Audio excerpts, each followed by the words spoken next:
Thanks, Ainsley.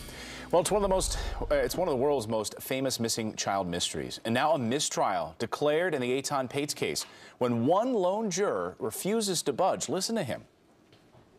Ultimately, I couldn't find enough evidence that wasn't circumstantial to convict. For me, his confession was very bizarre. No matter how many times it happened, it got more and more bizarre. I felt like mental health issues were a huge part of this case.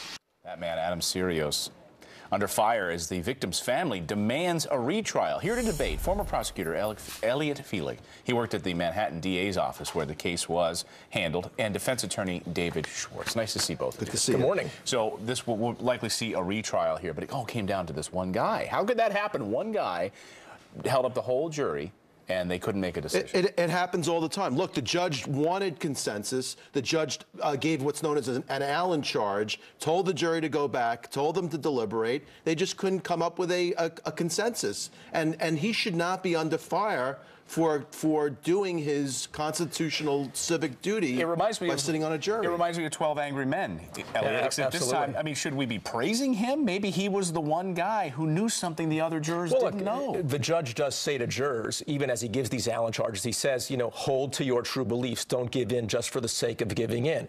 You know, but they were remarkably harmonious for jurors who had spent 18 days in a small room disagreeing. They were actually pretty harmonious at the post-trial press conference. Yeah, this room, by the way, behind the curtains of this, they were all kind of complaining about this stagnant room. It was a small, low ceiling. They were deliberating for hours and hours and hours in this kind of, you know, small, stagnant room, and they had to come up with this decision.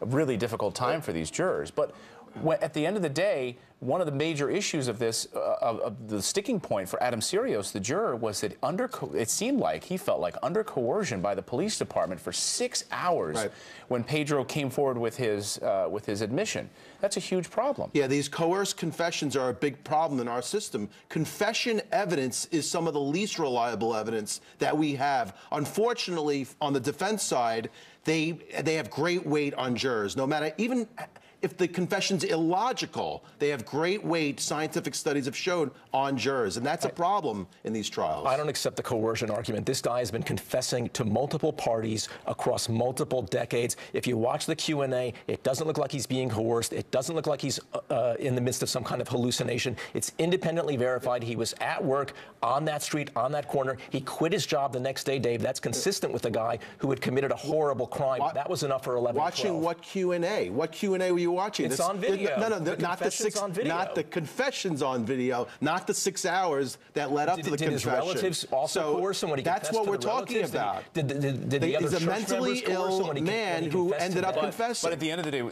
the body was the biggest problem here. No body. He couldn't give a convincing point to where this body was. He's the first person, though, who's ever given a plausible explanation for why there was no body. No corroboration, no scientific evidence, no DNA, no body. And in this day and age, we're in a CSI generation right now. I think the jury wants some sort of corroboration. No fingerprints, nothing. What's going to happen now? Retrial? You got to retry it. When you come that close, 11 out of 12, and a case that serious, it's a no-brainer. You got to retry it. Absolutely, I agree 100%. You have to retry it. David and Elliot, great to see you this morning. Thanks so much for joining us.